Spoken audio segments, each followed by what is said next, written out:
আপোনালোকক স্বাগতম জনাইছো আৰু এই মুহূৰ্তত এটা গুৰুত্বপূৰ্ণ খবৰ লৈ আহিছো আপুনি যদি ওলা উবেৰ ৰেপিডো নাইবা সুইগি জমেটৰ জৰিয়তে খাদ্য সামগ্ৰী প্ৰদান কৰে বা দুচকীয়া বাহন চলায় তেতিয়া হলে এই খবৰ আপোনালোকৰ বাবে কিয়নো মুখ্যমন্ত্ৰী ডক্টৰ হিমন্ত বিশ্ব শৰ্মাৰ তৰফৰ পৰা ওলা উবেৰ সুইগি জমেটো চালকৰ বাবে সমান্তৰালভাৱে ই ৰিক্সা চালক আৰু অটো চালকৰ বাবে কেইবাটাও নতুন কথা প্ৰকাশ কৰা হৈছে আৰক্ষীয়ে আপোনালোকক ফাইনৰ নামত এতিয়াৰে পৰা হাৰাশাস্তি কৰিব নোৱাৰিব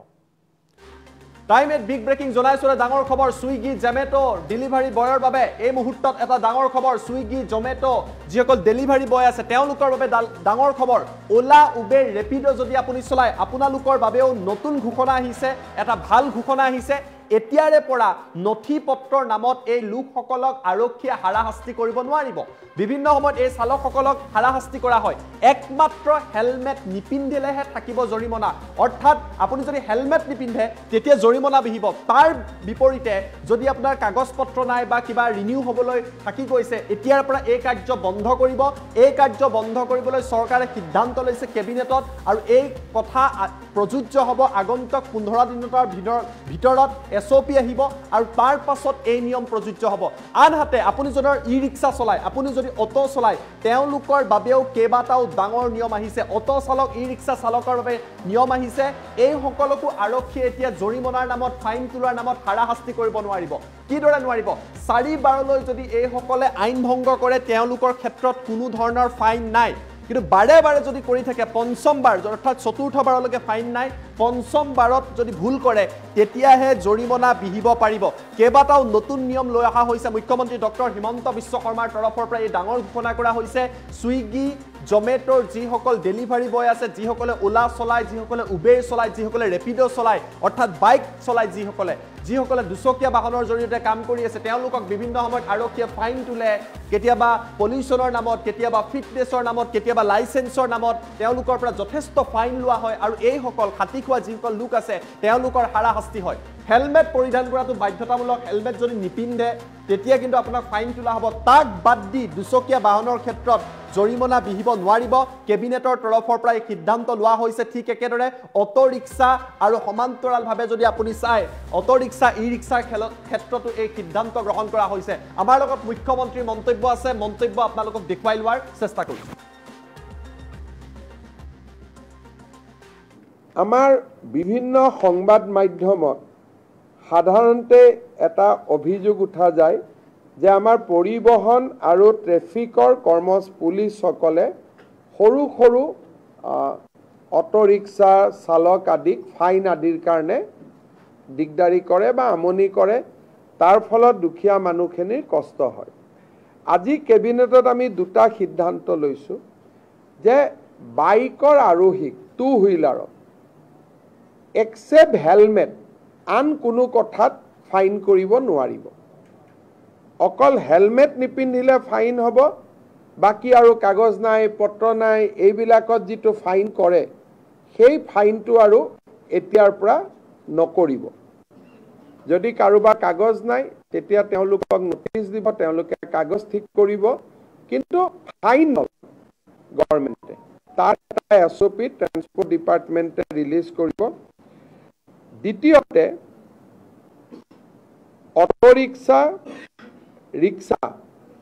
যিকোনো 3 হুইলাৰ তিনিচুকীয়া যুক্ত গাড়ীক 4 বাৰকৈ তেওঁলোকে ৰিপিটেড অপৰাধ নকৰালৈকে তেওঁলোকৰ পৰা কোনো ফাইন নোলোৱাৰ সিদ্ধান্ত লৈছে মানে এজন অটো ৰিক্সা বা এটা ই ৰিক্সা বা এজন ৰিক্সা চালকে 4টা ফাইন কৰাৰ পিছতহে 5 নম্বৰ বাৰতহে তেওঁলোকৰ পৰা ফাইন ল'ব পাৰিব 4 বাৰ আমি তেওঁলোকক ৱাৰ্নিং দিম 4 বাৰ ৱাৰ্নিং দিয়াৰ পিছতো যদি তেওঁলোকৰ ভুলটো তেওঁলোকে কৰিয়ে থাকে তেতিয়াহ'লে 5 নম্বৰ বাৰতহে তেওঁলোকৰ পৰা ফাইন লোৱা যাব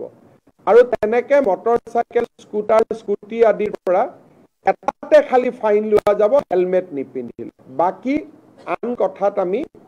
তেওঁলোকৰ পৰা ফাইন নলওঁ ইয়াৰ ওপৰত ট্ৰান্সপোৰ্ট ডিপাৰ্টমেণ্টক নিৰ্দেশ দিয়া হৈছে যে আপোনালোকে এটা এছঅপি বনাই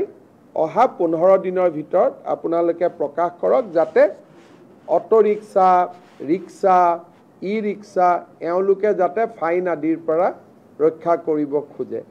আমি এনে হিচাপ কৰি চাইছিলোঁ যে ইয়াত ফাইনৰ নামত চৰকাৰে যোৱা গোটেই 3 বছৰত 6-7 কোটি টকাও পোৱা নাই গতিকে 6-7 কোটি টকাৰ কাৰণে আমি মানুহক হুলস্থুল কৰি থকাৰ কোনো অৰ্থ নাই কিন্তু তেওঁলোকে যদি ভুল কৰি থাকে তেওঁলোকৰ আমি বেলেগ ধৰণৰ আন ব্যৱস্থা ল'ব পাৰিম টকা লোৱাৰ পৰিৱৰ্তে আন যি এক্টত আছে আন আমি আইনী ব্যৱস্থা ল'ব পাৰিম কিন্তু ফাইনটো নোলোৱাকৈ বেলেগ ব্যৱস্থাবিলাক আমি ল'ম ফাইনটোলৈকে আমি নাযাওঁ যাতে মানুহৰ মাজত ধাৰণা নহয় যে চৰকাৰে বিভিন্ন টকা পইচা এই দুখীয়া মানুহবিলাকৰ পৰা সংগ্ৰহ কৰি আছে আমি বাইকৰ ক্ষেত্ৰত গাড়ীৰ ক্ষেত্ৰতো ফাইন হ'বই যি মটৰচাইকেল চলায় মটৰচাইকেল চলোৱাক আমি অকল হেলমেটৰ ক্ষেত্ৰত ফাইন কৰিম ড্ৰিংক এণ্ড ড্ৰাইভ আদি কৰিলে আমি এই কথাটো এতিয়া অনা নাই কিন্তু আমি বৰ্তমান সিদ্ধান্ত লৈছোঁ যে মানে হেলমেট নিপিন্ধিলে আমি ফাইন কৰিম বাকী কথাবিলাকত এনেকুৱা এই মটৰচাইকেলবিলাক আমাৰ চুইগি বিভিন্ন ল'ৰা ছোৱালীয়ে চলায় আৰু কলেজত অহা ল'ৰা ছোৱালী চলায় স্কুলত অহা ল'ৰা ছোৱালীয়ে চলায়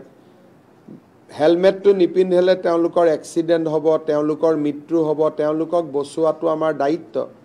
বাকী এই যে কিবা এক্সপায়াৰী ডেট হৈ গ'ল কিবা